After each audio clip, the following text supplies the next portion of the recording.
Assalamualaikum warahmatullahi wabarakatuh.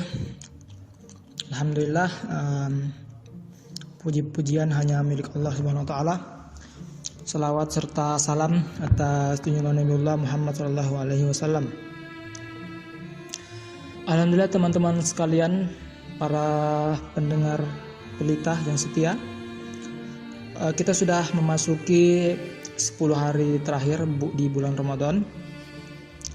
Dan sebagaimana yang mungkin teman-teman sudah ketahui semua, ada satu amalan yang disunahkan di 10 hari terakhir ini, yaitu iktikaf. Iktikaf itu bermakna berdiam atau mengurung diri. Dalam hal ini berdiam diri atau mengurung diri di masjid sebagai rumah Allah Subhanahu wa taala. Dan ini dilakukan dalam rangka mencari sebuah malam, ya, mencari keistimewaan yang Allah turunkan di bulan Ramadan, yaitu malam Lailatul Qadar. Dan kita bisa lihat subhanallah, bagaimana kemudian kemahabijaksanaan Allah, ya. Malam Lailatul Qadar itu tidak ada riwayat yang kemudian menyebutkan secara spesifik di malam keberapa Allah menurunkan malam Lailatul Qadar ini. Cuman ada ciri-ciri yang Rasulullah SAW sebutkan. Misalnya bahwa malam Lailatul Qadar itu akan ada di malam-malam ganjil di 10 hari terakhir bulan Ramadan, dan di malam itu adalah malamnya tenang dan lain sebagainya. Itu cuma ciri-cirinya, namun tidak ada riwayat yang menyebutkan secara spesifik kapan diturunkannya malam Lailatul Qadar ini. Tentu ini ada hikmahnya, gitu ya. Inilah benar-benar bagaimana kemudian seorang hamba itu diuji keistiqomahannya, gitu. Mungkin ada yang selama 20 hari pertama gitu semangat, gitu, 10 hari pertama semangat, namun makin hari kemudian down dan lain sebagainya. Dan inilah hikmahnya malam Lailatul Qadar itu ditaruh di akhir Ramadan. Nah teman-teman, apa sebenarnya yang bisa kita lakukan, harusnya kita lakukan di malam-malam terakhir ini dalam beriktikaf ini? Yang pertama tentu, dan ini saya kira yang paling mendasar, adalah muhasabah diri atau berkontemplasi, gitu ya, merenungi segala sesuatu, merenungi alam ini, gitu ya. Iqra bismi rabbik, kan? Membaca tanda-tanda yang Allah turunkan, dan kemudian juga merenungi diri kita sendiri, merenungi amalan-amalan kita. Apakah kemudian sholat yang selama ini kita lakukan, zikir yang selama ini kita lakukan, tadarus dan lain sebagainya, itu sudah benar-benar kita lakukan untuk mencari ridha Allah Subhanahu wa taala, tidak dengan niat lain. Apakah kita sudah benar-benar ikhlas sholat tarawih tiap malam dan lain sebagainya, atau ada maksud-maksud lain, maksud-maksud duniawi yang ingin kita dapatkan dengan melakukan amalan-amalan tersebut? Karena di akhir zaman seperti sekarang ini, agama itu kan bagi banyak orang tidak lebih dari sekedar ritual, yang mana ritualnya itu kering dari nilai-nilai spiritual, gitu. Makanya sebenarnya tidak heran kalau kemudian banyak kejadian-kejadian yang membuat kita miris, membuat kita marah, di mana beberapa kali muncul video-video yang menista agama. Kita berhusnuzon bahwa sebenarnya mereka ini tidak benar-benar berniat untuk menistakan agama. Cuman ya bagi mereka agama itu tidak sakral, kan? Agama itu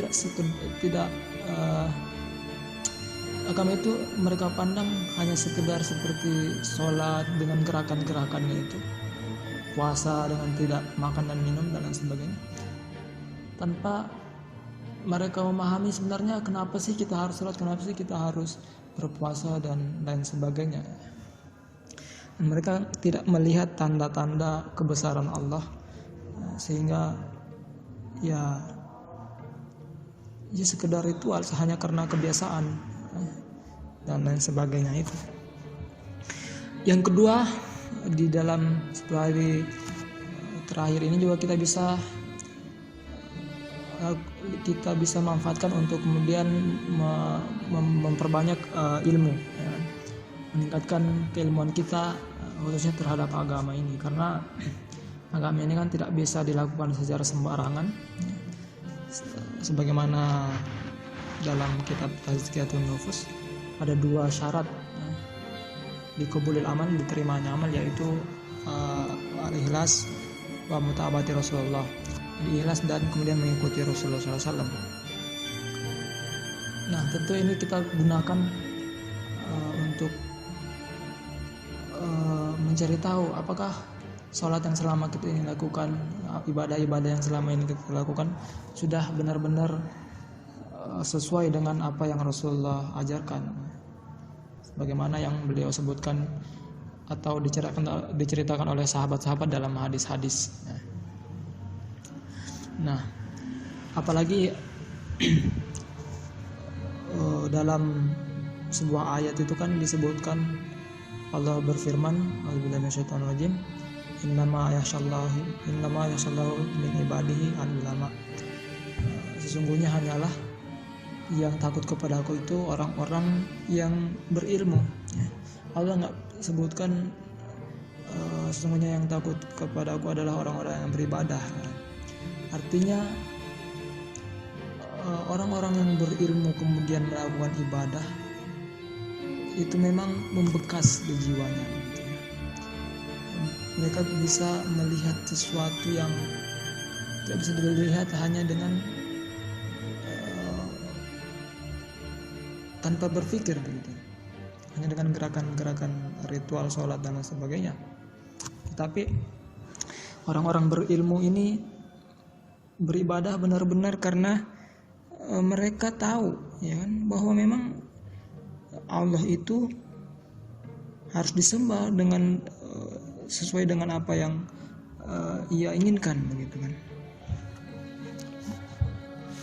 Itulah juga mengapa ada sebuah kisah yang mungkin cukup masyhur di kalangan kita, di mana ada iblis, ada syaitan yang ingin menggoda orang di dalam masjid, namun kemudian ia takut karena ada orang yang tidur di sampingnya. Ternyata orang yang tidur ini adalah orang yang berilmu, sementara orang yang beribadah ini, yang sholat ini tidak. Nah, ternyata setan ini lebih takut kepada orang yang berilmu yang lagi tidur ini daripada orang yang sedang sholat tersebut. Ini juga yang kemudian mungkin menjelaskan, mungkin kita pernah dengar kisah-kisah ada rohib, ya, mungkin Israiliyat, ini cerita-cerita Israiliyat, rohib yang beribadah puluhan tahun, tapi ternyata pada akhirnya dia melakukan perbuatan ahli neraka di akhir hidupnya, sehingga kemudian ia divonis masuk neraka, gitu ya. Bayangkan bagaimana ya orang ini beribadah puluhan tahun, bahkan ratusan tahun, ya, tapi berakhir dengan su'ul khotimah, gitu ya, berakhir dengan buruk, ya. Ini bisa saja, ya, wallahu a'lam bishawab, bisa saja karena ia beribadah tanpa ilmu, gitu. Tidak kemudian muncul dari sebuah pemikiran yang jernih. Yang ketiga tentu yang harus kita lakukan dalam waktu-waktu iktikaf kita adalah beribadah, memperbanyak ibadah kita, tadarus kita, salat qiyamul lail kita dan lain sebagainya, sebagai bukti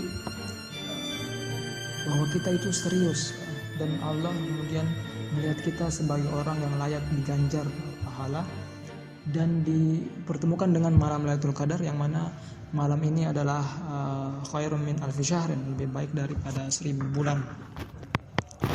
Dan sebagaimana kita ketahui, Rasulullah bahkan yang beliau sudah dijamin masuk surga dan lain sebagainya itu pun beribadah sampai kakinya bengkak-bengkak gitu ya, bengkak-bengkak, lecet gitu.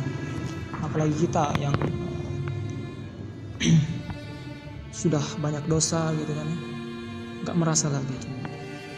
Nah itu hal-hal yang perlu kita renungi, dan semoga obrolan kita yang singkat ini bisa kemudian membuat kita semakin terbuka pikiran kita untuk memanfaatkan 10 hari terakhir di bulan Ramadan ini untuk benar-benar mendekat kepada Allah Subhanahu wa taala. Mungkin itu yang bisa saya sampaikan, semoga bermanfaat bagi kita semua. Wassalamualaikum warahmatullahi wabarakatuh.